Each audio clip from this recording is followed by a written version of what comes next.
tema de hoje, você irá assistir comigo, é sobre a Assunção de Maria.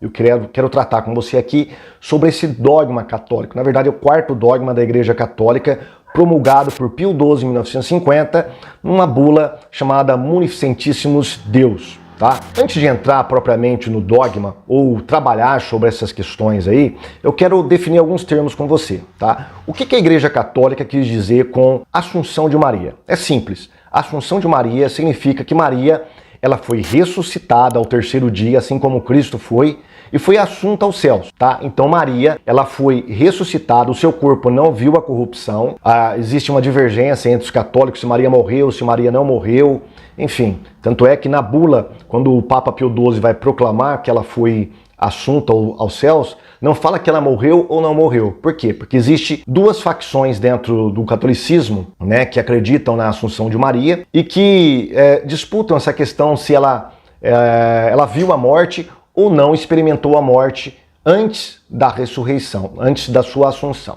Tá bom? Então, significa que Maria, ela foi ressuscitada e ela foi assunta aos céus, tá? É claro que esse dogma ele tem consequências, né? Depois que Maria foi assunta aos céus, ela ganha uma miríade de títulos e funções. Por exemplo, que ela é a rainha dos céus. Por exemplo, que todas as vezes que Deus quer distribuir a sua graça para os homens, tem que passar necessariamente por Maria. Se você já teve contato de ler aquele livro As Glórias de Maria, de Santo Afonso de Ligório, você sabe muito bem do que eu estou falando, né? Maria é praticamente considerada uma deusa, mesmo que ele negue naquele livro, e os católicos, os teólogos católicos negam, mas o fato permanece, que Maria tem mais característica de uma deusa pagã do que realmente de uma serva de Deus. Mas enfim, praticamente é isso, tá bom? Agora, por que eles falaram Assunção e não Ascensão? É um outro termo que eu quero definir com você, que está dentro do contexto católico. Bom, a Ascensão eles reservam apenas para Cristo. Por quê? Porque Cristo, ele ressuscitou pelo seu próprio poder. Enquanto que Maria, ela foi assunta, o que significa que ela não ressuscitou pelo seu próprio poder, mas ela foi ressuscitada pelo próprio Filho. Ou seja, Jesus ressuscitou Maria. Então eles fazem essa diferença entre Assunção e a Ascensão. A Ascensão eles reservam somente para Cristo e a Assunção eles reservam para Maria. Bom, vamos prosseguir aqui. Agora vamos ver sobre dogmas. Tá? O que é um dogma? A gente não tem muito contato com essa palavra no meio evangélico, nós costumamos falar sobre doutrina, tá? Mas o dogma ele tem um peso muito maior para os católicos. Então vou colocar para você aí um slide que eu preparei, retirado do Catecismo Católico de 97, a respeito do dogma. O que é um dogma? Qual a definição de um dogma pelos próprios católicos? Bom, diz assim, olha, o magistério da Igreja faz pleno uso da autoridade que recebeu de Cristo quando define os dogmas, isto é, quando propõe do modo que obriga. Então o dogma, ele é mais que uma doutrina, ele é obrigação de crença para o cristão, ou seja, para o povo católico. Há uma adesão irrevogável de fé, ou seja, ele não pode voltar atrás. Verdades contidas na revelação divina ou quando propõe, de modo definitivo, verdades que têm com elas um nexo necessário. Por exemplo, todos os dogmas marianos não é retirado objetivamente, exclusivamente e também diretamente das Escrituras. É por isso que eles falam que é algo que tem um nexo com essa revelação. Ou seja, implicitamente, está contido, está implícito na revelação das Escrituras, né? Então isso é um dogma católico. Ou eles retiram, por exemplo, a ressurreição de Cristo é um dogma, né? E também a Assunção de Maria é um dogma. Enquanto que a ressurreição de Cristo você pode retirar diretamente das Escrituras, a Assunção não. Então eles dizem que isso tem um nexo com a revelação de Deus. Vamos ver um pouquinho a história desse dogma? Como eu disse para você, esse dogma ele foi promulgado em 1950, foi o último dos dogmas marianos por enquanto, porque já tem um movimento católico pedindo que Maria seja colocada entre a Trindade, a quarta pessoa da Trindade, que Maria seja promulgada como corredentora e por aí vai. Inclusive o Papa Francisco aqui já deu um tapa de pelica aí nos católicos dizendo que Maria ela é uma criatura apenas, não podemos confundir as coisas, né?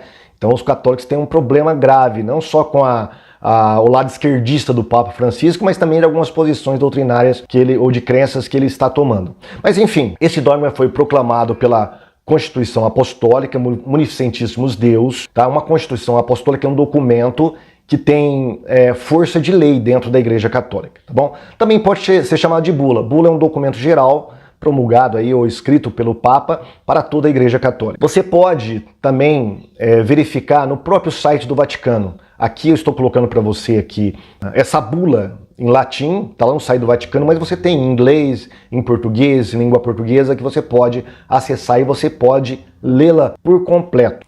A bula, ela pode ser analisada em 3 assuntos principais. Ela se divide em 3 assuntos principais. Primeiro assunto, a justificativa, que ele dá para promulgar o dogma. A terceira, ele vai apresentar supostas provas desse dogma. E a quarta, a definição propriamente dita deste dogma e a sua promulgação. Bom, a justificativa pode se dividir em 3 partes. Primeira justificativa que ele dá para o dogma. A Assunção, ela é uma consequência, um corolário da Imaculada Conceição. O que isso quer dizer? Por exemplo, muitos evangélicos não sabem, até muitos católicos não sabem o que quer dizer Imaculada Conceição. Eles pensam que quando Maria deu à luz a Jesus, né, que Jesus era um imaculado ali. Não tem nada a ver. A doutrina da Imaculada Conceição significa que Maria foi isenta do pecado original. Ela não participa do pecado de toda a humanidade. Na concepção dos seus pais, segundo a tradição católica, Ana e Joaquim, eles, segundo alguns relatos apócrifos, eles não tiveram relação sexual e Maria nasceu assim, dessa junção imaculada. E se ela nasceu imaculada, é claro que o seu corpo não poderia ver a corrupção. Então, a segunda justificativa é a petição. Desde 1854, quando foi proclamada por Pio IX o dogma da Imaculada Conceição, já havia um movimento católico, de devotos católicos, pedindo que também fosse promulgado um 4º dogma, a Assunção de Maria. Os outros papas, Pio X, Pio XI, esses caras aí, eles ficaram meio na reserva, né? Olha, não vamos promulgar, não temos provas suficientes, então nós vamos deixar quieto, em banho-maria. Mas Pio XII, ele quis promulgar esse dogma. É interessante que foi o primeiro dogma promulgado depois de um outro dogma, da infalibilidade papal. Ou seja, depois que eles transformaram em dogma que o Papa é infalível, a primeira promulgação de um Papa infalível aconteceu aqui com o dogma da Assunção de Maria. Foi a primeira promulgação de um dogma de um Papa dogmaticamente infalível, né?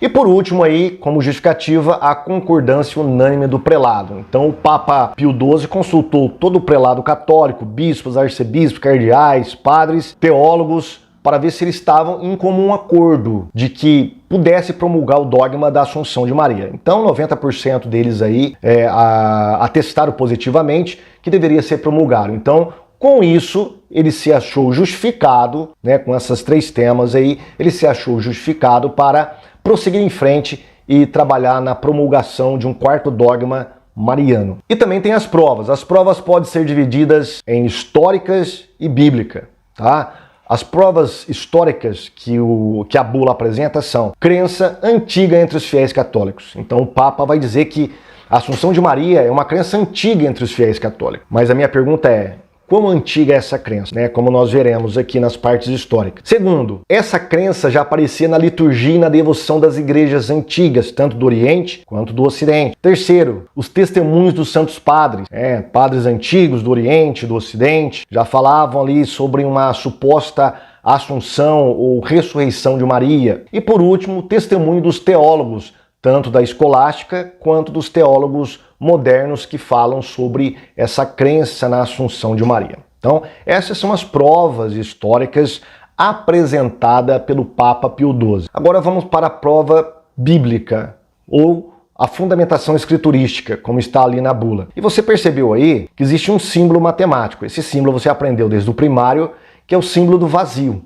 Exatamente isso, tá? Nessa parte, onde ele deveria apresentar a prova escriturística, seria mais importante para a promulgação desse dogma, está vazio. Não há nenhum versículo que mostra Maria sendo assunta ao céu. Não há nenhum versículo que mostra, nem de longe, que Maria foi ressuscitada. Portanto, essa parte aí deixou muito a desejar. É claro que deixaria a desejar, porque nós sabemos, quem conhece o mínimo de Novo Testamento, sabe muito bem que a figura de Maria acaba ali em Atos capítulo 2, onde ela recebe o batismo com o Espírito Santo, a promessa do Espírito Santo em Pentecostes. Depois, ninguém mais fala sobre Maria, a não ser o apóstolo Paulo chamando-a de mulher. E assim, muito acidentalmente, né? Maria, ela é uma figura praticamente esquecida, não só no Novo Testamento, como também nos primeiros séculos da igreja cristã, tá? Isso não quer dizer que ninguém citou Maria. Estou falando que essa importância hoje que a Igreja Católica dá a Maria não existia nos primeiros séculos da Igreja Cristã. Bom, agora nós passamos para a última parte, que é a definição do dogma propriamente dito. E Pio XII diz o seguinte nessa promulgação, olha: pronunciamos, declaramos e definimos ser dogma divinamente revelado, que a Imaculada Mãe de Deus, a sempre Virgem Maria, terminar o curso da vida terrestre, foi assunta em corpo e alma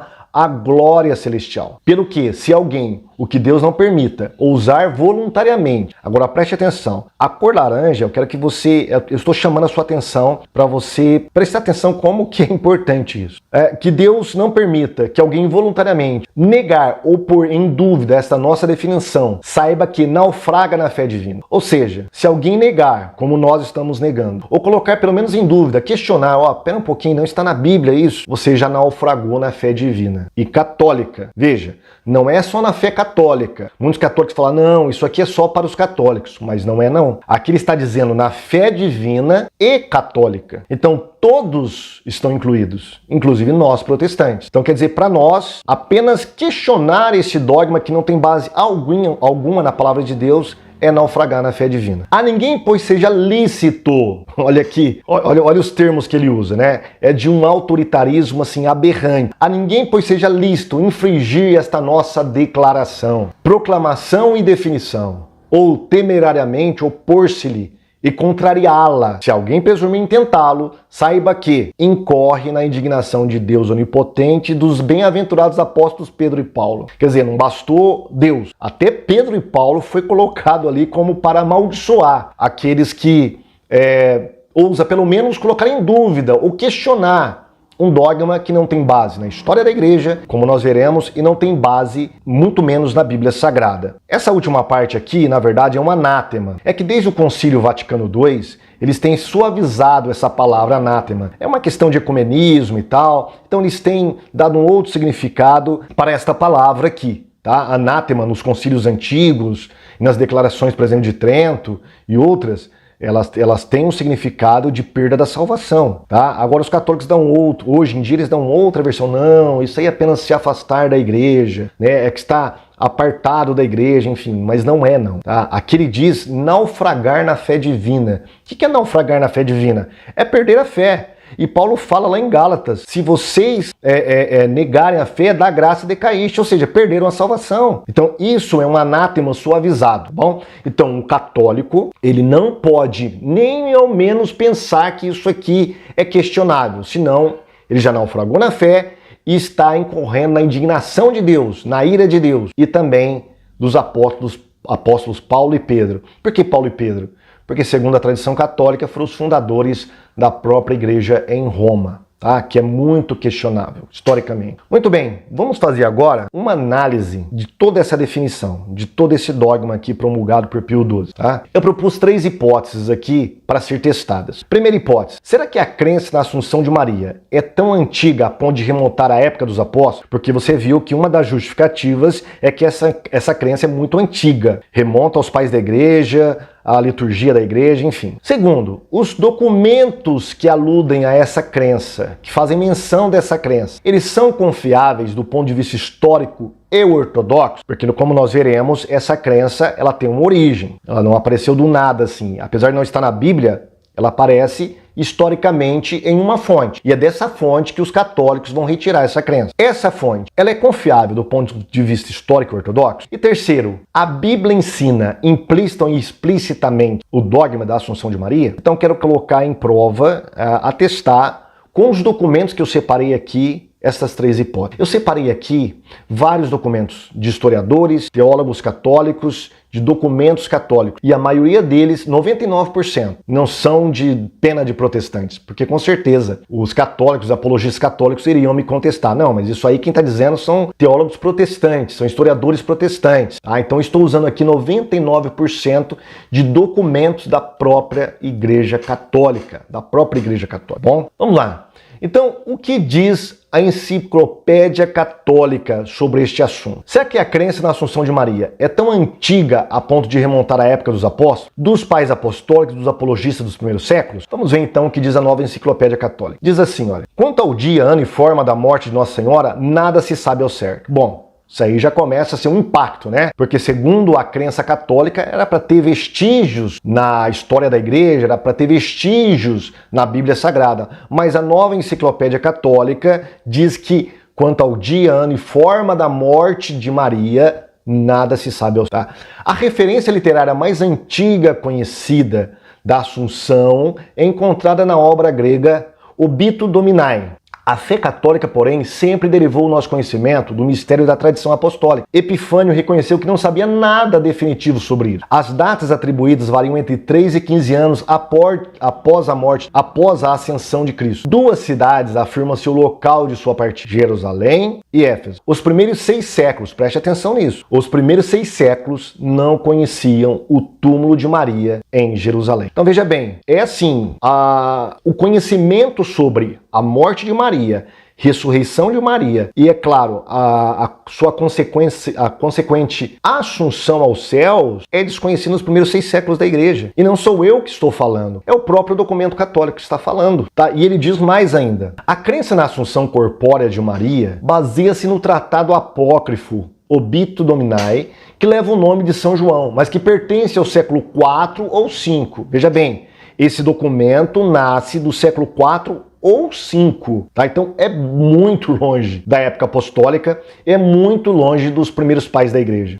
Também se encontra no livro Transito Virginis, falsamente atribuída a São Melito de Sardes, e numa carta espúria atribuída a São Diniz, ou Areopagita. Se consultarmos escritos genuínos do Oriente, isso é mencionado nos sermões de Santo André de Creta, São João de Damasceno, São Modesto de Jerusalém e outros. Só um adendo aqui: todos esses pais aqui, Santo André, São João Damasceno e Modesto de Jerusalém, é do século 6 e 7, final do século 6, começo do século 7. Então veja bem, é muito longe da época apostólica. No Ocidente, São Gregório de Tours menciona primeiro os sermões de São Jerônimo e Santo Agostinho para esta festa, porém são espúrios. Eu chamo a sua atenção aqui, onde eu coloquei em destaque aqui, a palavra carta espúria, que são esses documentos dessas narrativas que alegadamente mostrariam uma ressurreição de Maria, e documentos espúrios, que são os sermões de São Jerônimo e Santo Agostinho, que dominou aí uma boa parte de tempo aí a crença nessa tal Assunção de Maria. Todos eles, a enciclopédia diz que são espúrios, ou seja, não tem confiança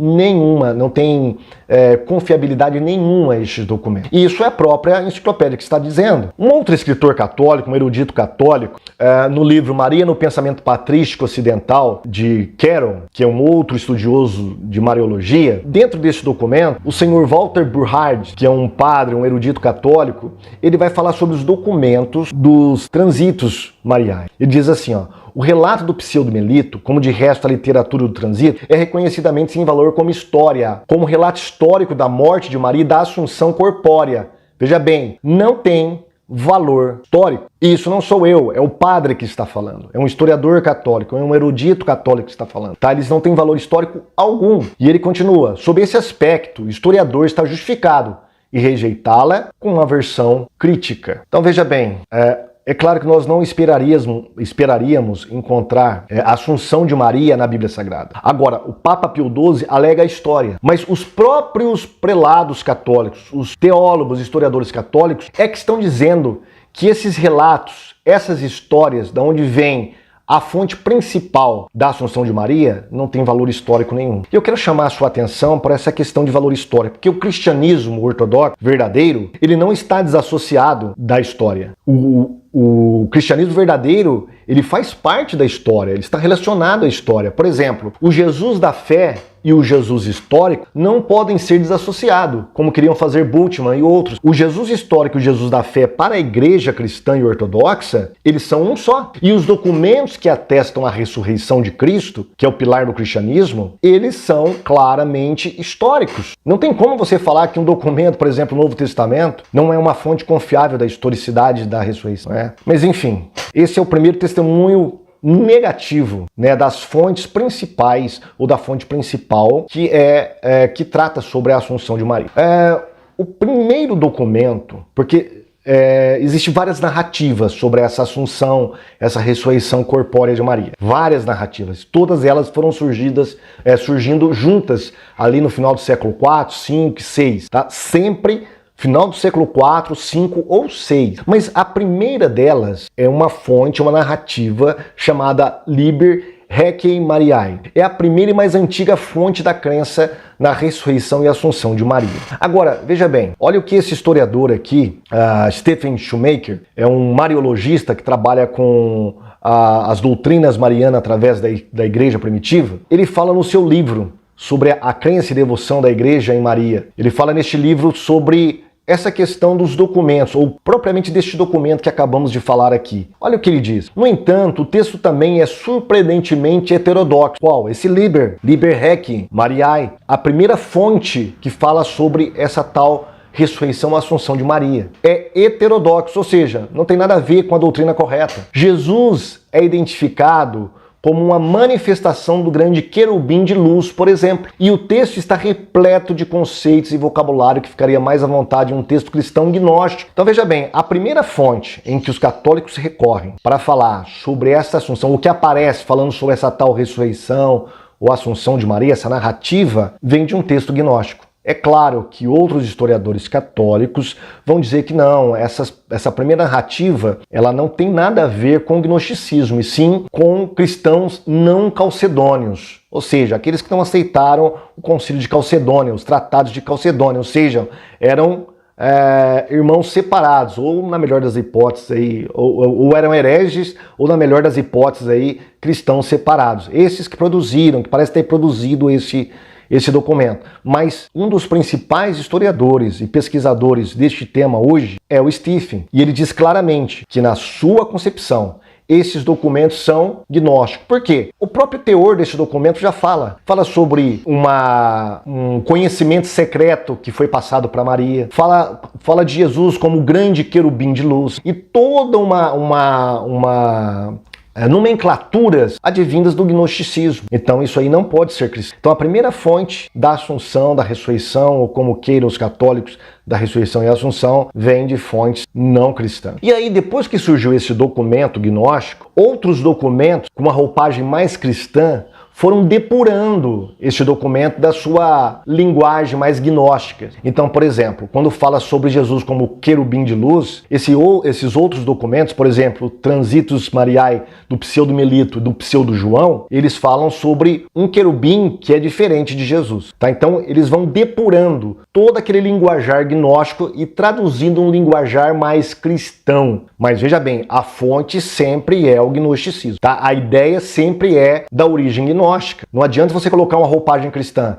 Ele continua sendo uma concepção gnóstica. Essas duas narrativas, do Pseudo Melito e do Pseudo João, no livro do Giovanni Midier, A Virgem Maria, ele não é católico, esse talvez seja uma das únicas literaturas de um estudioso mariano que não é católico. Ele fala que essas narrativas são conflitantes. Olha o que ele diz. Como se vê, esta lenda do Pseudo João difere da primeira, do Pseudo Melito, não só por muitos caracteres dramáticos sem importância substancial, mas porque não ensina que o corpo de Maria reuniu-se com a sua alma quando essa foi transportada ao céu. A alma foi elevada à glória celeste, mas o corpo transportado ao paraíso terrestre, onde aguardará sem corrupção o dia da ressurreição final, quando será reunido a alma, como acontecerá para todos. Isso é sério, né? Porque mesmo esses documentos, que supostamente seriam as provas, as fontes principais da crença na Assunção, eles não atestam que o corpo de Maria foi ressurreto, ou seja, foi levado ao céu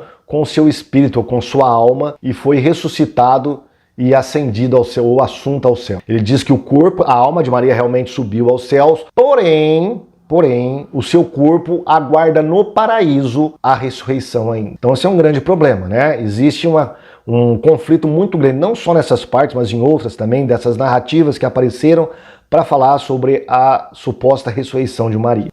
Existe um outro documento, que é o do Pseudo Dionísio Jacob Serug, ou Serug, né? Ele diz que Maria não foi assunta aos céus com o seu corpo. Ele diz claramente. E outro estudioso católico, o padre Brian DeLay, ele diz o seguinte no seu livro sobre a dormição de Maria, Primeiras Homílias ou Homilias Patrísticas. É interessante notar que nem o Pseudo Dionísio, nem Jacob de Serug sugerem que o corpo de Maria participou de sua glorificação. Na homilia de Jacob, seu corpo aparentemente se junta aos de seus ancestrais no reino dos mortos, para aguardar a ressurreição. Veja bem, não somos nós que estamos falando agora, não é mais um historiador protestante, e sim um historiador católico quem está dizendo que essas narrativas, mesmo essas primitivas, advindas daquela narrativa gnóstica, mesmo essas aí, elas não atestam a crença que o corpo de Maria foi assunto com sua alma e espírito aos céus de uma vez. Não.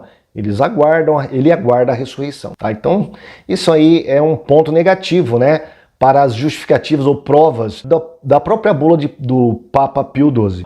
Existe um outro decreto relativo aos livros eclesiásticos e canônicos e os apócrifos de Gelásio I. Gelásio I foi alegadamente um papa da Igreja Católica em 494. Ele escreveu um tratado aí falando do que eram os livros apócrifos, livros eclesiásticos e outros livros. Então ele faz uma diferença. E ele joga um anátema, é tão difícil essa palavra, né? Anetamatiza ou promulga um anátema no final para alguns livros. E quais livros são? Um deles é justamente a narrativa da onde vem a origem da crença na Assunção de Maria. Olha o que ele diz. Os demais escritos que tenham sido compilados ou foi reconhecido pelos hereges ou cismáticos da Igreja Católica Apostólica Romana não recebe de forma alguma. Destes, achamos por bem citar abaixo alguns que foram transmitidos que devem ser evitados pelos católicos. Aí ele vai dar uma lista de livros, dentre eles, a Assunção da Santa Maria, ou seja, aquela primeira narrativa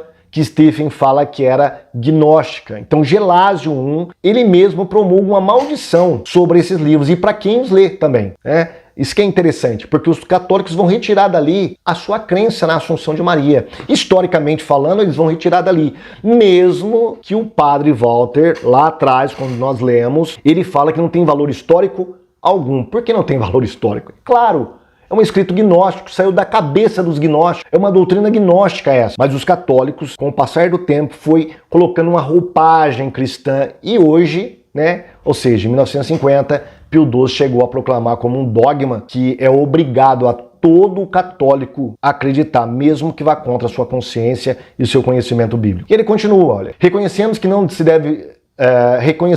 não deve ser apenas rejeitado, mas eliminado de toda a Igreja Católica Apostólica Romana, e com seus autores e os seguidores de seus autores a serem condenados para sempre em indissolúvel vínculo de anátema. Então, essa narrativa foi anematizada por um papa da Igreja Católica, que, claro, segundo os católicos, estava falando infalivelmente. Ou pelo menos é assim que nós cremos, né? Que ele estava dizendo aqui algo que era para toda a Igreja Católica. O Papa Bento XIV, ele vai escrever também sobre essa questão de Maria, e dentre o seu tratado mariano, que ele fala num livrinho chamado Das Festas de Nosso Senhor Jesus Cristo e da Bem-aventurada Virgem Maria, ele vai dizer que a tradição católica não basta para proclamar isso como uma crença, uma doutrina católica. Olha o que ele diz. A Assunção da Bem-aventurada Virgem não é um artigo de fé. Os textos da Escritura citados em seu favor, preste atenção, os textos da Escritura citados em seu favor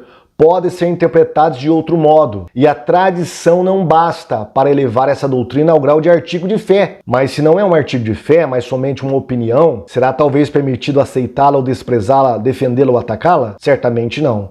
Ou seja, o que ele está falando aqui? Olha, a tradição não é suficiente, porque ele sabia muito bem que essa crença veio de um documento gnóstico, ou pelo menos um documento que não era ortodoxo. Segundo, os versículos bíblicos que são usados para tentar justificar a crença na Assunção, eles podem ser interpretados de outra maneira, como de fato é. Então ele diz que não há base alguma para elevar a crença na Assunção a um artigo de fé. Mas depois o seu sucessor, lá na frente, em 1950, ele transforma isso em um dogma. E pior, um dogma debaixo de uma nata, né? Então a gente vê aqui um conflito, né, entre a crença desses dois papas.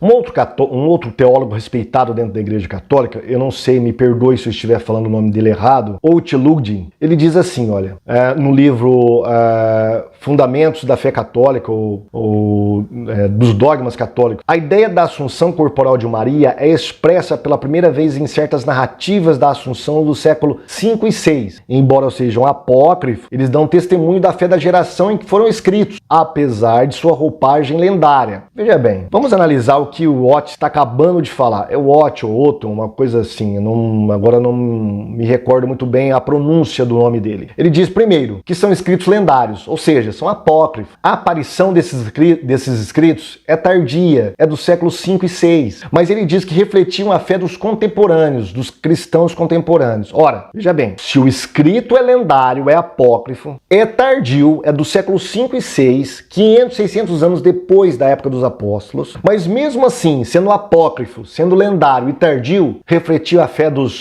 fiéis da época? Espera um pouquinho, que fiéis eram esses? Eram realmente da igreja, dos fiéis ortodoxos da igreja? Nossa pergunta é, qual fé que Ott está falando? É ortodoxa ou é uma fé herética? Havia algum movimento religioso próximo a essa época em que essas narrativas aparecem, que refletia a inclinação para algum tipo de mariologia? Essa é a nossa pergunta. Vamos dar uma olhada na história? O que a história nos diz? Primeiro, Epifânio, que já foi citado na Enciclopédia Católica, ele diz... ele fez um compêndio de diversas heresias, acho que mais de 80 heresias da sua época. E dentre elas, tinha uma heresia que ele denominou de coliridianismo, a palavra é difícil, coliridianismo, que eram mulheres que estavam adorando Maria. Olha o que ele diz no seu livro, olha. Algumas mulheres decoram uma espécie de carro, um banco de 4 cantos, e depois de estirarem sobre ele uma toalha de linho num certo dia festivo do ano, colocam em frente dele um pão durante alguns dias e o oferecem em nome de Maria. Então todas as mulheres partilham deste pão. Ele está falando disso do final do século IV, tá? Então, esse movimento mariano dessa época já havia se espalhado por algumas regiões. Então não era assim um movimento sem nenhuma organização, era bem organizado. Eles ofereciam a Maria durante anos, porque ele fala que é num certo dia festivo do ano. Ou seja, como se fosse uma Páscoa. Eles oferecem a Maria, nesse dia específico do ano, um bolo, como se fosse uma hóstia, e adoram Maria. Olha o que diz Epifânio. Se essas mulheres inúteis oferecem a Maria o pão como se estivesse adorando-a, ou se elas pretendem oferecer este fruto podre em seu nome, é totalmente tolo e herético, e uma insolência, e sua impostura é inspirada pelos demônios. Maria deve ser honrada, mas o Senhor deve ser adorado. Quão diferente é a opinião dos católicos hoje em dia, né? Que inventaram uma parafernália de adoração, dividido em 3 partes, dulia, hiperdulia, latria. Epifânio, se conhecesse essa parafernália católica, né? Essa invencionice de dividir os 3 tipos de adoração, ele poderia ter falado, olha, eles adoram Maria com latria, isso está errado. Maria deve ser adorada ou deve ser honrada com hiperdulia. É claro que esse linguajar, se eu não me engano, é de João de Damasco, ele inventou isso para tentar justificar a honra dada, uma super honra dada a Maria, que mais parece uma adoração, mas eles dizem, não é adoração, é apenas uma honra elevada, é uma hiperdulia. Por exemplo, a dulia nós damos aos santos, as imagens, é o culto das imagens dos santos. Agora, Maria é uma hiperdulia, mas a Deus somente é latria. Eu duvido que qualquer católico consiga fazer essa diferença, ou consiga perceber essa diferença. Não tem como mensurar essa diferença, não tem como. Ela se perde na adoração católica. Então, Epifânio poderia muito bem ter legado isso aí. Olha, Maria, ela é honrada com uma hiperdulia. Vocês não devem dar a ela uma latria. Mas o que ele faz? Ele desconhecia completamente esses termos inventados pela Igreja Católica posterior. E ele vai dizer então, olha, Maria não deve ser adorada, somente Deus deve ser adorado. E essas mulheres, elas poderiam muito bem alegar, não, nós não estamos adorando Maria, estamos apenas dando a ela uma hiperdulia. Mas aos olhos de Epifânio e dos cristãos da época, Maria estava sendo adorada. Então veja bem, existia já um movimento mariano em direção a uma forte honra dada a Maria, tá? Nessa época. E não era cristão. Epifânio coloca eles à margem do cristianismo. Um outro pesquisador, Geoffrey Ashe, eu acho que esse é a pronúncia do nome dele, no seu livro A Virgem, ele diz o seguinte, olha, que Maria, esse movimento do coliridianismo, perdão, palavra muito complicada para dizer aqui. Coliridianismo foi uma religião paralela ao cristianismo, fundada pela primeira geração de seguidores da Virgem Maria, cujas doutrinas foram mais tarde incluídas pela Igreja Católica no Concílio de Éfeso. Então, segundo esse historiador aí, que já faleceu, britânico, ele acredita que era um movimento fora da Igreja, um movimento herético, cujas doutrinas marianas foram incluídas depois no Concílio de Éfeso. Tá? É interessante que essa questão de adoração a Maria, de Maria ser considerada quase divina, nesta época, e depois no século V e VI, vai aparecer no Alcorão de Maomé. Olha o que ele diz na Sura 5:116. E recorda-te que quando Alá diz, ó Jesus, filho de Maria, foste tu que disseste aos homens, tomai a mim e a minha mãe por duas divindades, em vez de Alá? Respondeu, glorificado sejas. É inconcebível que eu tenha dito que por direito não me corresponde. Então aqui na narrativa aqui do Alcorão, Alá pergunta para Jesus, Jesus, foi você que está pregando, ou está dizendo que Maria e você são duas divindades, além de Alá? E Jesus, o Jesus alcorônico aqui pelo menos, diz assim, não, longe de mim, Alá. Eu nunca poderia falar de alguma coisa que não me pertence. Então veja bem, isso aqui reflete uma crença na época da confecção do Alcorão, ou seja, na época de Maomé. Maomé está ali no século VI depois de Cristo. Então nesta época, Maria, de alguma maneira, existia algum movimento cristão que colocava Maria como uma divindade, tá? Então isso é importantíssimo. Por quê? Porque o senhor Ott, católico, teólogo católico, ele diz claramente que os documentos são apócrifos, são tardios, porém refletem a fé dos contemporâneos dessa época. Mas que fé é essa? Dos cristãos verdadeiros ou de cristãos heréticos? Tudo indica que era de cristãos heréticos. Um outro livro do Stephen Shoemaker, ele diz assim, olha, no livro Tradições Antigas da Dormição e Assunção da Virgem Maria. Não deveríamos esperar encontrar muito sobre este assunto nos séculos anteriores, pelo menos nada que Epifânio ou algum outro escritor cristão ortodoxo gostaria de relatar. Isso não significa que não devemos esperar encontrar qualquer tradições primitivas, apenas que não deveríamos esperar encontrar estes entre os remanescentes, bem preservados do cristianismo proto-ortodoxo. Ou seja, o que ele está falando? Olha, não é que não existe nada sobre a crença na Assunção de Maria, tá? Existe. O que nós não devemos esperar é encontrar essas narrativas, essa crença, entre o cristianismo ortodoxo. Ou seja, existe essa crença, mas não no cristianismo ortodoxo, e sim nos heréticos. Não somos nós, evangélicos, que estamos falando. É um historiador mais a favor do catolicismo do que ao protestantismo, que está falando nesse livro, que é uma pesquisa histórica sobre Mariologia. Vamos continuar? O Papa Pio XII, na bula, como nós lemos, ele diz que esta crença é uma piedade antiga, que aparece nas festas antigas de Maria. Olha o que ele diz. De modo ainda mais universal e esplendoroso se manifesta esta fé dos pastores e dos fiéis, com a festa litúrgica da Assunção celebrada desde tempos antiquíssimos, no Oriente e no Ocidente. Pode fornecer argumentos e testemunhos de não pequeno valor para determinar algum ponto da doutrina cristã. Veja bem, o que ele está dizendo? É que a liturgia das festas, principalmente marianas, serve como fundamento e provas para corroborar a crença para o dogma da Assunção, tá? Ou corroborar como prova para o dogma da Assunção. É isso que ele está dizendo. Então ele apela à liturgia da igreja. E ele diz que isso é antigo, são festas antigas. Mas quão antigas são essas festas? Ora, Gregor Dix, que é um outro estudioso católico, padre católico, especialista em liturgia, ele vai falar sobre essas festas marianas. E olha o que ele vai dizer sobre as festas marianas. Mas é significativo que a mais antiga festa oriental de Nossa Senhora, historicamente falando, é aquilo que chamamos de a Visitação. Oficialmente aceita em Roma, apenas em 1389, que é realmente a festa da deposição na igreja de Blackmere, em Constantinopla, não sei se essa pronúncia está correta, de uma relíquia do véu de Nossa Senhora no ano 469 depois de Cristo. Em Roma, nenhuma das 5 grandes festas de Nossa Senhora são mais antigas que 700 depois de Cristo. Então não é tão antiga assim, né, Senhor Pio XII? Não é tão antiga assim para servir de prova substancial para a crença num dogma que foi colocado para ser obrigatório para todos os católicos aderirem e acreditarem, senão estão incorrendo na ira de Deus e de Pedro e Paulo. Olha que absurdo, não é? A festa não é antiga, tem 700 anos depois da Era Apostólica. Os primeiros documentos são do século V e século VI, ou seja, muito tardio para atestar uma crença apostólica, tá? E essas crenças, elas vêm de documentos heréticos. A piedade e essa crença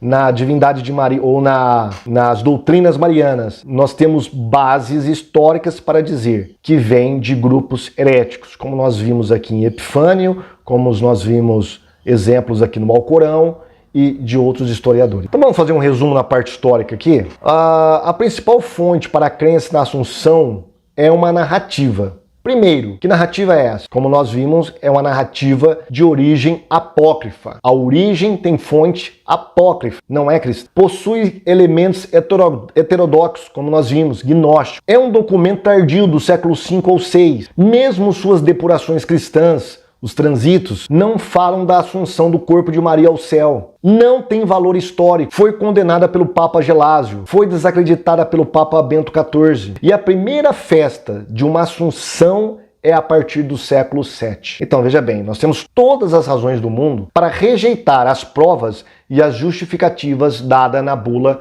Munificentíssimos Deus, do Papa Pio XII. Todas, tá? Então, como historicidade, o dogma não tem fundamento algum, tá? É baseado em lenda, numa lenda gnóstica, herética, que não tem fundamento histórico, tá? Não tem valor histórico algum. Agora, é claro que os católicos têm que se apegar em alguma coisa. Os teólogos católicos vão dizer que, apesar de não ter valor histórico algum, tem valor de fé. Mas como nós vimos, o cristianismo e todas as doutrinas cristãs não pode se apartar da historicidade, tá? Ou é histórica ou não. Por exemplo, a ressurreição de Cristo. Se você provar historicamente que não houve ressurreição, o cristianismo desaba, não tem cristianismo. E as provas bíblicas? Vamos dar uma olhadinha nas provas oferecidas pelo Pio XII? Primeiro, ele fala sobre algumas provas bíblicas que podem ser divididas em alegorias. Por exemplo, alguns doutores da igreja que ele cita vai falar de Maria como a Arca da Aliança, etc., né? Isso aí não tem fundamento algum bíblico. É uma má exegese, eu não tenho tempo de falar aqui sobre isso, tá? A outra prova advém de uma simbologia da Maria, que alegadamente está lá em Apocalipse, capítulo 12, né? A mulher vestida do sol. Ali os católicos conseguem enxergar a Maria assunta aos céus. Então você vai ver isso na iconografia católica, tanto do Oriente quanto do Ocidente, após o século V, né, Maria sendo representada como a mulher de Apocalipse. Ali seria a prova bíblica, entre aspas, que Maria foi assunta aos céus. Mas como nós veremos, numa análise bíblica deste versículo, não tem como você defender Maria ali como sendo a mulher de Apocalipse. Vamos lá. Um outro historiador católico, no livro Santos e Pecadores, História dos Papas, ele diz o seguinte, olha, a definição do dogma constrangeu muitos teólogos católicos. Que dogma é esse? O dogma da Assunção de Maria de Pio XII, 1950. Ele diz que a definição do dogma constrangeu muitos teólogos católicos, uma vez que não tinha suporte nas escrituras e era desconhecida da igreja primitiva. Então, não tinha base nas escrituras. Isso é um historiador católico falando. E é desconhecida da igreja primitiva. Bom, que era desconhecida da igreja primitiva, nós sabemos muito bem. Por exemplo, na Era Apostólica, Paulo discursa largamente sobre a ressurreição de Cristo. Lá em 1 Coríntios, capítulo 15, ele fala largamente sobre a ressurreição. Não só de Cristo, mas dos santos também. Mas interessante, enquanto ele fala que Cristo ressuscitou e os santos aguardam a ressurreição, ele não fala nada de Maria. Ele poderia muito bem, se essa crença fosse atestada, falar, olha, Maria realmente ressuscitou dos mortos. Agora, os católicos vão alegar, olha, quando Paulo escreveu essa carta, Maria ainda estava viva. Mas como nós vimos na Enciclopédia Católica, não se sabe nada sobre a morte de Maria, nem quando ela morreu. Então ainda permanece o argumento. Paulo poderia muito bem falar sobre esta alegada ressurreição de Maria se Maria já tivesse morrido nessa época. Tá? Hebreus fala sobre Cristo ressuscitado e ascendido, mas não diz nada sobre Maria, que alegadamente seria a segunda ressurreição. Tá? Então o escritor aos Hebreus também vai falar sobre a ressurreição, mas não menciona Maria. Novamente, o argumento católico é: Maria possivelmente poderia estar ainda viva nessa época e não ter ressuscitado, por isso eles não falaram nada sobre isso. Mas, novamente, nós temos 50% de chance para cada lado. Maria poderia já ter morrido nessa época, e se morreu, essa tradição poderia ter se espalhado pela igreja, que ela foi assunta aos céus, e se ela foi assunta aos céus, nem Paulo, nem o escritor aos Hebreus fala nada sobre isso, e isto é sintomático. É claro, se ela ainda estivesse viva, é claro que eles não poderiam ter falado sobre isso. Mas e João? João escreveu não só o seu evangelho como o Apocalipse no final da sua vida, próximo ao século 100. Duvido que Maria estivesse viva. Duvido. Interessante que nem no Evangelho, nem nas cartas, e nem no Apocalipse, quando João ele é levado, ele é arrebatado aos céus e vê cenas do trono de Deus, Jesus, o Pai, os anjos, os anciãos, a igreja sendo representada ali pelos 24 anciãos, ele não fala nada sobre Maria. Ele não vê Maria como rainha dos céus. Ele não vê uma rainha na corte angelical. Toda essa doutrina expandida de Maria dentro do catolicismo é ausente no Evangelho e no Apocalipse de João. E é interessante que, segundo a tradição, João é o tutor de Maria, que ficou com ela até o resto da sua vida. Ele poderia muito bem ter falado dessa tal ressurreição, mas ele não fala nada. Então, na época apostólica, nós não temos nada sobre a assunção de Maria, nada sobre a sua morte, nada sobre a sua ressurreição. Então, como diz aquele historiador católico, realmente era desconhecida na igreja apostólica e primitiva. Muitas fontes patrísticas antigas citam Enoque e Elias. Alguns incluem Paulo e Moisés, como exemplos de pessoas que não morreram, foram transladadas para o céu, mas nunca dizem tal coisa sobre Maria ou a incluem como exemplo de assunção. Aqui não existe mais aquele argumento, aquela desculpa, né? Maria não ressuscitou, Maria não morreu, por isso não se pode falar de uma ressurreição ou ascensão de Maria. Aqui nós já estamos no século II, século III, Maria já morreu. Maria, segundo essa tradição, foi assunta aos céus. Só que Clemente de Roma, Tertuliano, Orígenes, Metódio, Hipólito, em todos esses escritos, onde eles citam Enoque e Elias, onde alguns deles citam Paulo e Moisés como exemplos de pessoas que foram arrebatadas para o céu, eles não incluem Maria como exemplo. Eles poderiam primeiro incluir Maria, que se Maria tivesse essa importância toda na igreja primitiva, dos primeiros séculos, eles deveriam ter incluído Maria. Primeiro Maria, depois Enoque, depois Elias,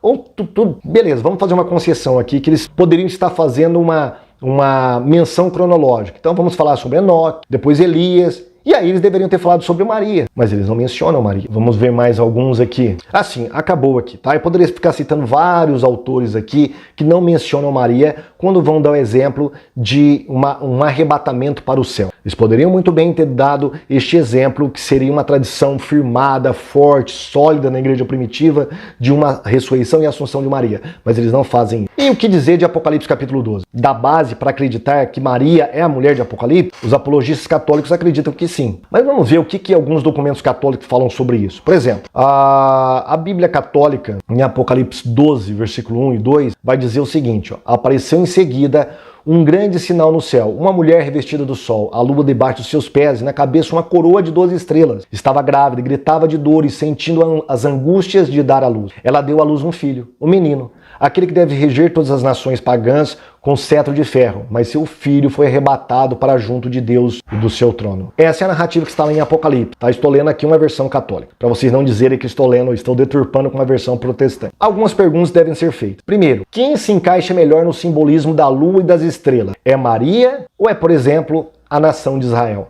Olha, nós temos lá em Gênesis, capítulo 37, versículo 9, José tendo um sonho, onde ele vê o pai, a sua mãe e seus irmãos com esse simbolismo. E nós sabemos que Jacó é o que dá origem à nação de Israel. Olha o que diz o versículo. José teve ainda outro sonho que contou aos seus irmãos. Tive, disse ele, ainda um sonho. O sol, a lua e 11 estrelas, fora ele, é claro, prostravam-se diante de mim. Então nós temos aqui estrelas, sol e a lua relacionado ao povo de Israel. Muitos cristãos, muitos teólogos, tanto da antiguidade quanto da atualidade, vão mencionar esta questão e relacionar com o povo de Israel e não com Maria. Então vamos dar uma olhadinha em alguns escritos, tá? Maria deu à luz com dores, é o que diz o versículo. O versículo diz claramente, estava grávida e gritava de dores, sentindo as angústias de dar à luz. Agora, o que diz a tradição católica sobre Maria ter dado à luz com dores? Eles acreditam nisso ou negam isso? É claro que eles negam. Por exemplo, o Catecismo Romano, que é baseado no Concílio de Trento, diz o seguinte, olha, a Eva foi dito, em dores darás à luz teus filhos. Maria ficou isenta desta lei. Maria deu à luz a Jesus, Filho de Deus, sem sofrer dor de espécie alguma. Agora, veja bem, se a mulher de Apocalipse é Maria, e o texto diz que essa mulher de Apocalipse gritava de dores, nas angústias da dor, ela não pode ser Maria. Ou a Igreja Católica assume que Maria deu à luz com dores e ainda retém essa crença de que a mulher do Apocalipse é Maria, ou ela relega a mulher de Apocalipse ao povo de Israel ou à igreja, como nós veremos, como fazia a igreja primitiva, e se segura nessa crença de que Maria não deu à luz com dores. Tá? Não tem para onde fugir. Ou essa mulher de Apocalipse é Maria e ela deu à luz com dores, e isso vai contra a doutrina católica de que Maria não deu à luz com dores porque ela era imaculada, ou essa mulher não é Maria. Tá? Então os católicos decidam. Tá? Então isso vai contra a doutrina católica. É uma prova substancial dentro do texto que mostra que Maria não pode ser essa mulher do Apocalipse segundo a doutrina católica. Quem se encaixa melhor na cena da dor de parto? A nação de Israel ou é Maria? Veja que a mulher estava grávida e gritava de dores. Lembra que eu estou usando uma tradução católica. Estava grávida e gritava de dores, sentindo as angústias de dar à luz. Existe algum momento na história de Israel em que Israel ele é representado por uma mulher com dores de parto? Sim, várias vezes, várias. Por exemplo, Isaías 26:17 diz assim, olha, como a mulher grávida, quando está próxima à sua hora, tendo dores de parto e dá gritos nas suas dores, assim fomos nós diante de ti, ó Senhor. Então aqui o povo de Israel é representado como uma mulher dando dores de parto, tendo dores de parto. E aí você tem vários versículos, Isaías 66:7, 10, Miqueias capítulo 4, versículo 10 e por aí vai. Tá? Israel se encaixa muito bem nessa mulher dando à luz, e dando à luz com dores. Aqui, o escritor não nega as dores para a mulher, enquanto que a tradição católica nega as dores para Maria. Vamos ver mais um questionamento aqui, e eu fico até temeroso porque lembra que lá no final da encíclica do Papa ele fala que quem negar, quem questionar, quem pelo menos duvidar disso, está incorrendo na ira de Deus, naufragou na fé e está debaixo da ira também do apóstolo Pedro e do apóstolo Paulo. Então, Deus me acuda, né? Se esta cena descreve supostamente a assunção de Maria aos céus, como explicar que na passagem quem é assunto aos céus é o filho e não a mãe? É um outro problema para os católicos aqui. Veja, olha o que diz o versículo. Mas seu filho foi arrebatado para junto de Deus e do seu trono. O que acontece com a mãe? Ela é arrebatada? Ela é assunta aos céus? Não. O que acontece com a mãe é o seguinte, a mulher fugiu então para o deserto. Olha o que diz a cena. A cena mostra a mulher no céu, um simbolismo de Israel, mas que os católicos falam que é Maria. Mas, entretanto, se isso mostra, prova a assunção de Maria aos céus, prova a doutrina da assunção, veja bem, quem é assunto, ou quem ascende aos céus é o filho, não é a mãe. O que acontece com a mãe? Ela desce. Enquanto o filho sobe, a mãe desce. É totalmente contrário do dogma da Assunção. Não tem como os católicos provar o dogma da Assunção em Apocalipse 12. Tudo vai contra esse dogma. Mas é claro, eles acreditam que isso aqui é Maria, mesmo tendo essas graves contradições no texto. Vamos lá. Depois do arrebatamento, da ressurreição do filho, a mulher foi perseguida e fugiu para o deserto. Veja bem, se você continuar a leitura, a mulher, ela desce para o deserto, o dragão vem contra ela para persegui-la, ela foge para o deserto após a ressurreição do filho. Então, a cena é o seguinte, a mulher está gritando para dar à luz, ela dá à luz, o dragão se posiciona diante dela para tragar o menino. Só que o menino, ele é arrebatado para o trono de Deus, enquanto que a mulher desce para o deserto. Essa mulher, ela desce depois da ressurreição da criança, ou depois da ressurreição de Cristo. Olha que interessante. Alguma parte na igreja, na história da igreja, mostra Maria fugindo depois da ressurreição? Em nenhum local, em nenhum momento Maria foge depois da ressurreição de Cristo. Nem a história da igreja fala isso e nem a Bíblia. Agora, a nação de Israel fugiu? Fugiu. Então isso mostra que esse simbolismo fala muito mais sobre a nação de Israel do que sobre Maria. Como nós veremos, os pais da igreja falavam sobre a igreja primitiva, porque eles consideravam a igreja como o novo Israel. Mas eu pessoalmente acredito que isso aqui esteja falando mais sobre Israel do que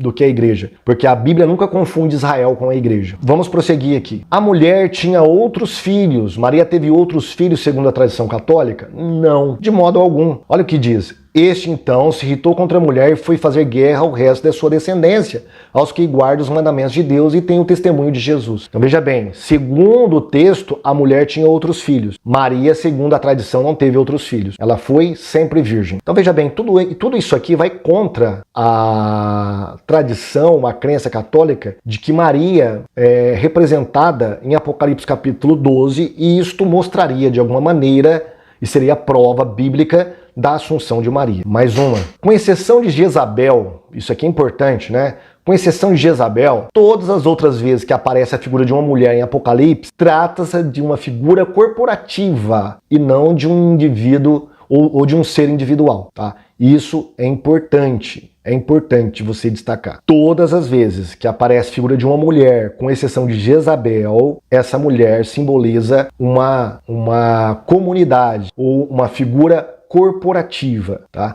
Por exemplo, Apocalipse capítulo 17, versículo 3, mostra a prostituta, uma mulher sentada sobre uma besta. Ali é uma mulher, mas quem é essa mulher? Essa mulher, na verdade, é uma igreja.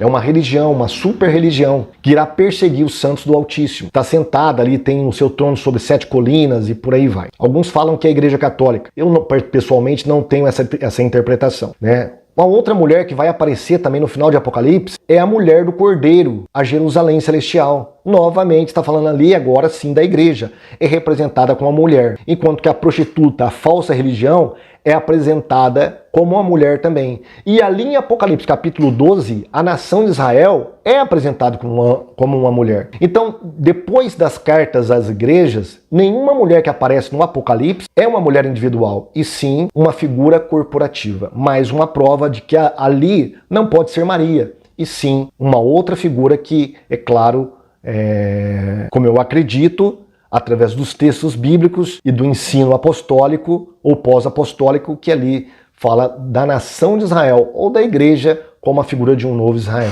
Uma outra questão que a gente tem que levantar também é a questão do arcanjo Miguel. O arcanjo Miguel é o protetor de Israel e não de Maria. Só que ele aparece ali junto. Enquanto o dragão ele é expulso do céu ou das regiões celestiais, ele vem e luta contra Miguel e seus anjos. O dragão e seus anjos lutam contra Miguel e seus anjos. Todas as vezes que Miguel aparece, com algumas exceções, ele está tratando sobre o povo de Israel. Miguel é o anjo ou o arcanjo guardião do povo de Israel, e não de Maria. Se tem algum anjo relacionado a Maria, não é Miguel, é Gabriel, que anunciou o nascimento de Cristo. Olha o que diz lá em Daniel. E naquele tempo se levantará Miguel, o grande príncipe, que levanta a favor dos filhos do teu povo, e haverá um tempo de angústia, qual nunca houve. Olha que interessante. A mulher aqui está em angústia. Toda essa cena aqui fala sobre guerra, sobre tribulações. E aparece Miguel nessa cena, o que havia sido profetizado em Daniel. Então, mais uma prova de que aqui é a nação de Israel e não Maria individualmente falando. Outra questão, o simbolismo das asas de águia dadas à mulher para ir ao deserto se encaixa melhor na vida de Maria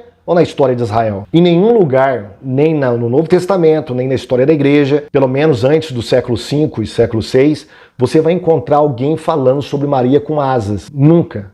Primeiro que ela não é representada como uma mulher de Apocalipse 12, tá? Então, quem se encaixa melhor nisso? Israel ou Maria? Olha que fala em Êxodo, capítulo 19, quando Deus vai falar sobre a libertação do povo de Israel. Olha que interessante. Ao terceiro mês da saída dos filhos de Israel da terra do Egito, no mesmo dia chegaram ao deserto de Sinai. Vós tendes visto o que fiz aos egípcios, como vos levei sobre asas de águias e vos trouxe a mim. A mim aonde? No deserto. Deus estava trazendo o povo de Israel ao deserto. E olha o que Deus fala, que deu a eles asas de águias. Mas lá em Apocalipse a mulher tem asas. Foi-lhe dado asas de águia, ela foi para onde? Para o deserto. Então tudo indica que ali é uma referência a Israel e não a Maria. Agora, eu não quero ficar somente na minha exegese, porque muitos apologistas católicos podem falar, olha, isso aí é sua interpretação particular das escrituras. Mas vamos ver o que dizem os próprios teólogos católicos.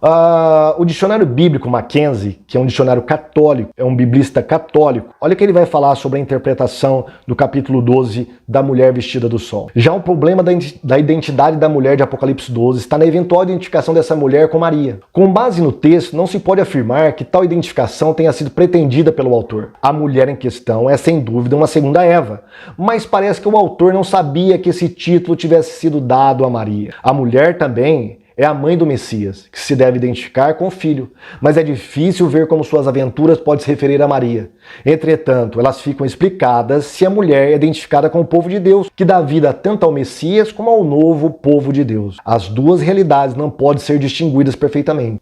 Preste atenção agora, olha o que ele diz, essa é a interpretação da maior parte dos exegetas. Aqui ele está falando de exegetas católicos. E quando a gente vai pesquisar literatura católica acadêmica, a gente atesta o que ele está falando, o que Mackenzie está falando. Como os antigos cristãos interpretavam a mulher de Apocalipse 12? Vamos lá. A mulher é Israel. Você vai encontrar, por exemplo, em Vitorino de Petal, Metódio de Olimpo, lá no século III, século IV, falando que a mulher de Apocalipse é Israel, não é Maria, não é a igreja. Agora, como a figura da igreja, que representa o antigo Israel, você vai encontrar, por exemplo, em Hipólito de Roma, no século III, no Pseudo Cipriano, século IV, Ticônio, século IV, em Agostinho, século IV e V, no Pseudo Agostinho, século V e VI, em Cesário de Arles, século VI, no Primásio de Adrumeto, século VI, em André de Cesareia, século VII, em Beda, século VII ou VIII, em Teodolfo de Orleans, século VIII,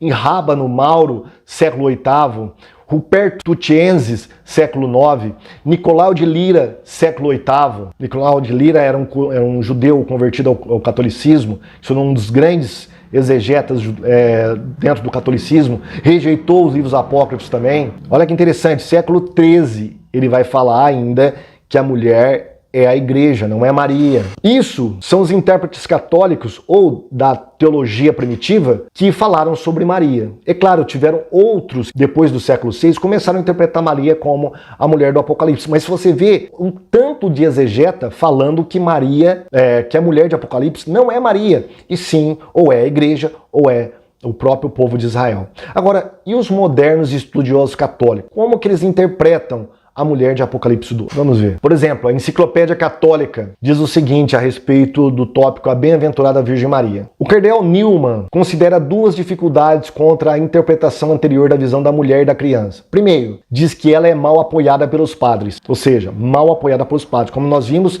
tem uma miríade de padres da igreja, ou de pais da igreja, que falam que a mulher de Apocalipse 12 é Israel ou a igreja e não Maria. Em segundo lugar, é um anacronismo atribuir a tal imagem de Nossa Senhora à era apostólica. Bom, isso não sou eu que estou falando.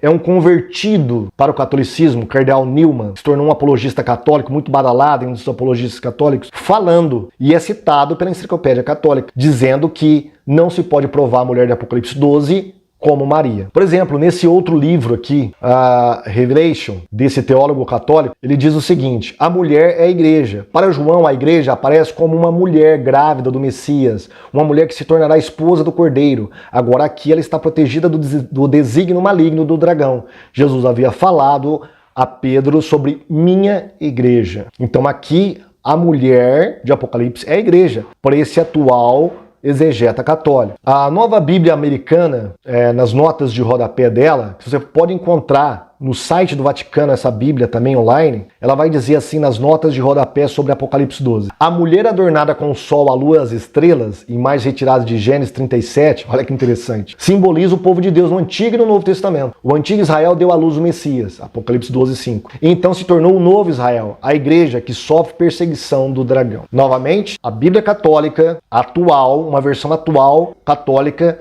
americana, não fala nada sobre Maria, tá? E tá lá no site do Vaticano que você pode consultar. A Bíblia Ecumênica, de tradução ecumênica, olha o que ela diz. Torna-se claro que esta mulher designa Sião, isto é, o povo de Deus que gera o Messias e os fiéis. Na qualidade de mãe do Messias, designaria a mulher de Apocalipse 12 também Maria.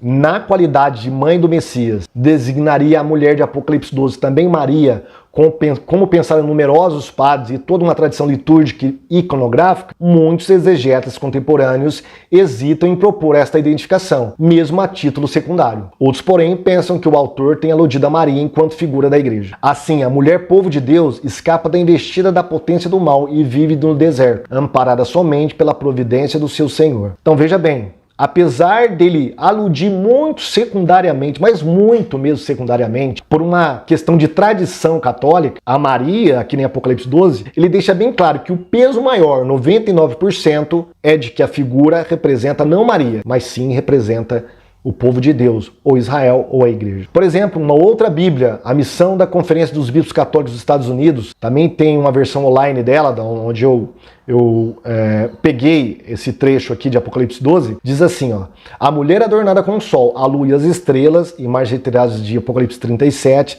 simboliza o povo de Deus no Antigo e no Novo Testamento. O antigo Israel deu à luz o Messias, e depois se tornou o novo Israel, a igreja que sofre perseguição do dragão. Outra entidade católica falando sobre o simbolismo do Apocalipse 12.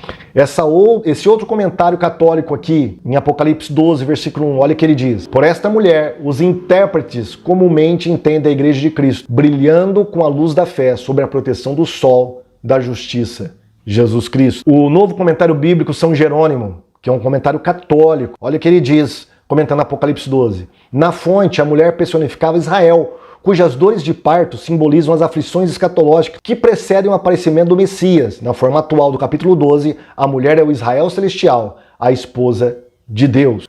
Raymond Brown, também católico, no livro Maria no Novo Testamento, olha o que ele vai falar sobre como Maria é interpretada em Apocalipse 12. O fato de que a ênfase mariológica em Apocalipse 12 é relativamente recente, levanta a questão de saber se representa um exegese do texto em si ou simplesmente uma imaginativa aplicação teológica como parte de uma busca de apoio bíblico para a doutrina mariana. Então ele coloca em dúvida aqui, será que Apocalipse 12, ele realmente mostra que ali é uma prova da assunção de Maria, utilizando ela, claro, dentro do contexto ali do dogma de Pio XII? Será que mostra alguma doutrina mariana? Será que Maria aparece no capítulo 12? Ou se isso aí é apenas um exercício imaginativo onde você tem uma vertigem, onde você vê Maria onde ela não está? É isso que o senhor Raymond Brown está falando aqui no livro Maria no Novo Testamento, tá? E é católico. Será que ele está também debaixo das maldições de Deus Todo-Poderoso e dos apóstolos Pedro e Paulo? Muito bem, chegamos então aqui na conclusão do nosso estudo. E o que eu tenho a dizer a você é que a doutrina da Assunção de Maria, o dogma agora, né, estabelecido desde 1950, da Assunção de Maria, não tem base na história e não tem base muito menos na Bíblia Sagrada. Nesta, muito menos. Não há nenhum resquício de base bíblica, não há nada que possa provar Maria como assunta aos céus, como ressuscitada. Agora, é complicado para os católicos, porque eles estão debaixo de um anátema, se eles não acreditarem nisso. Só que isso não tem base bíblica. Isso não tem base nos primeiros 6 séculos da Igreja Cristã. Os primeiros documentos são de origens, né, de uma origem gnóstica, portanto, heterodoxa, herética. Só por esse fato já seria o bastante para você ignorar essa crença na Assunção de Maria. Mas os católicos deram uma roupagem cristã nisso e prosseguiram durante os séculos até promulgar isso como um dogma, submetendo a consciência de todo católico a esse dogma espúrio, que é herético e é blasfemo, não só contra as Sagradas Escrituras, mas contra a própria Maria. Aos católicos eu peço a minha humilde desculpa se eu feri a sua crença em algum momento, eu fui rude, desrespeitoso, não era essa a minha intenção, mas se eu fui, eu peço desculpa. Aos evangélicos, espero que você tenha gostado desse vídeo e aprendido mais sobre um dogma da Igreja Católica que pouco é falado, mesmo dentro da comunhão católica. Bom, Deus abençoe você e espero que você esteja gostando deste congresso. Tem mais vídeos, mais estudos sobre seitas e heresias daqui a pouco. Bom, fica com Deus, que Deus abençoe você.